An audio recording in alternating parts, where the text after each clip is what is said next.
अपने एक से ज्यादा सोर्स बना रखे हैं पैसा कमाने के, और जब आप एक से ज्यादा सोर्स बनाते हो पैसा कमाने के, है ना, तो आपका एक सोर्स अगर कट भी गया, बंद भी हो गया, तो आपकी अर्निंग कम नहीं होगी, आपकी अर्निंग कहीं घटेगी नहीं, आपको टेंशन नहीं आएगी कि मैं पैसा कहां से कमाऊं।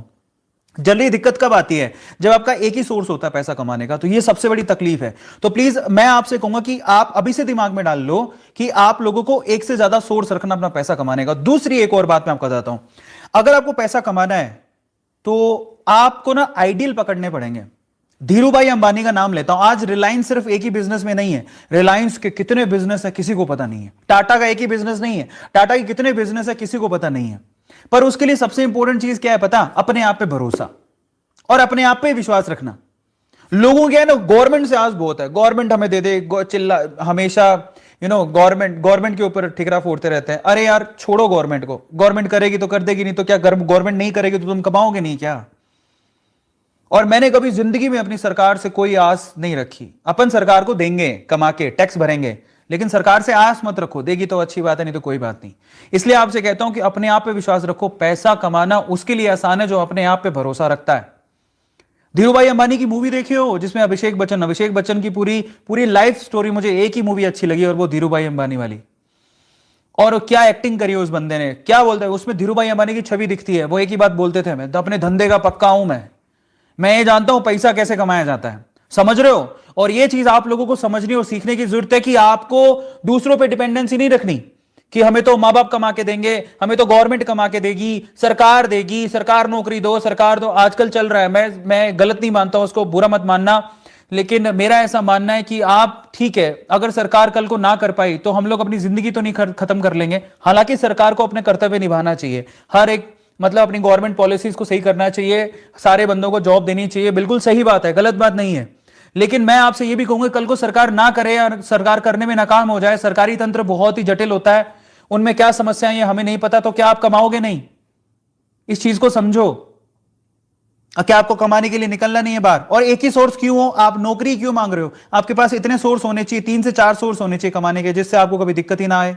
मेरे हैं, मैं आपको बताता हूं मैं कैसे पहुंच गया यहां से यहां। एक वक्त ऐसा था जब मैं खुद बैंकरप्ट हो गया था, और आज ऐसी है कि मैं 10 जगह से पैसे कमाता हूं।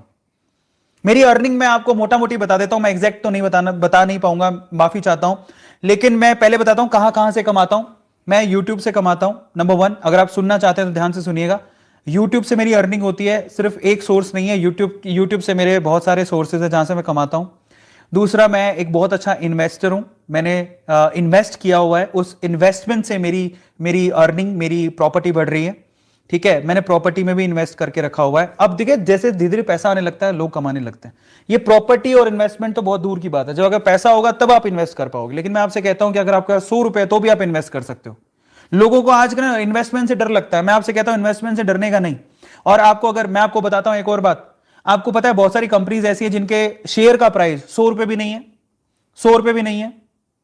मैं आपको मेरा प्रोफाइल कभी किसी दिन खुलाऊंगा, बताऊंगा। मैं आपको बता देता हूं, अगर आपको शेयर मार्केट में पैसा लगाना है तो ऐसा मत सोचो कि मेरे पास बहुत पैसा होना चाहिए। क्या आप वो पैसा इन्वेस्ट नहीं कर सकते हो? इन्वेस्ट कर सकते हो। क्यों नहीं करते हो? मैं तरीका बताता हूं कैसे करना होता है। आजकल बहुत सारे इन्वेस्ट करने के, मैं कहां करता हूं मैं बता देता हूं, मैं उसकी पब्लिसिटी नहीं कर रहा हूं, लेकिन मैं जीरोधा से करता हूं। लेकिन आप बहुत सारे हैं जिससे आप इन्वेस्ट कर सकते हो। आपके पास 100 रुपए, तो आप 100 रुपए भी इन्वेस्ट कर सकते हो। पर इन्वेस्टमेंट याद रखना कि शेयर मार्केट में जब आप इन्वेस्ट करते हो, म्यूचुअल फंड में जब आप इन्वेस्ट करते हो, मेरे को म्यूचुअल फंड में मजा नहीं आता, मैं शेयर मार्केट में इन्वेस्ट करता हूं, तो लॉन्ग टाइम के लिए इन्वेस्ट करो, वो 100 रुपए पड़े रहने दो। समझ में आ रहा है भाई साहब? मैं सच बता रहा हूं, जिन्होंने आज से बहुत सारे ऐसी कंपनीज हैं वो करोड़पति हो गए। थोड़ा थोड़ा पैसा भी लगाया था तो वो करोड़पति हो गए। बहुत सारी ऐसी कंपनीज हैं जिनके रातों रात उनका कन्वर्जन हो गया। तो शेयर मार्केट में पैसा लगाना गलत नहीं है, लेकिन मैं आपसे कहूंगा पूरा पैसा मत लगाओ, लालची मत बनना किसी भी चीज के लिए। अगर आपको बहुत सारे रिसोर्सेज पैदा करने हैं तो सिक्योर होकर पैदा करना। आपको शेयर मार्केट में पैसा लगाना है तो अगर आप 100 रुपए कमाते हैं तो आप 10 ही रुपए शेयर मार्केट में लगाओ। अपना एक वो बना लो। देखो 100 रुपए, अगर आप तरीका बताता हूं, देखो 100 रुपए आपने कमाए, सब आप मान लो कि पूरे दिन में 100 रुपए कमाते हो, 50 रुपए आपकी सेविंग रखो ताकि आगे घर पे कोई दिक्कत हो जाए। 50% सेविंग रखो, घर पे दिक्कत हो जाए, कुछ भी हो जाए तो पैसा। 10% शेयर मार्केट में लगा सकते हो, 10%, 10 रुपया शेयर मार्केट में लगा दो। आपको 10 रुपए में शेयर आता है भैया, 10 रुपए में शेयर, उनको पेनी शेयर्स बोलते हैं, पेनी स्टॉक्स बोलते हैं। क्यों नहीं करते हो आप? हर एक बंदा आज इन्वेस्टमेंट कर रहा है, आप क्यों नहीं कर रहे हो? और बैंक में कई लोगों को समस्या क्या है ना, कई लोग ना पैसा आएगा ना, सैलरी का पैसा आएगा या जो भी पैसा आएगा उसको सेविंग अकाउंट में रखे रखते हैं, एफडी बना देंगे। एफडी से कुछ नहीं आता है, सब फर्जी बात है। एफडी से कुछ नहीं आता। पता है आपको, जो बैंक का, जिस बैंक में आपने एफडी कराई है वही बैंक आप ही के पैसे को शेयर मार्केट में लगा के डबल पैसा कमा रहा होता है, फिर आपको एफडी के 3 4 5% दे रहा होता है, 6% जो भी है, अब तो बहुत कम हो गया, 5 6% ही है। तो क्या मिलता है आपको एफडी से? कुछ नहीं मिलता। तो आप काहे को एफडी में इन्वेस्ट कर रहे हो? इससे बढ़िया तो आप सीधे शेयर मार्केट में लगाओ।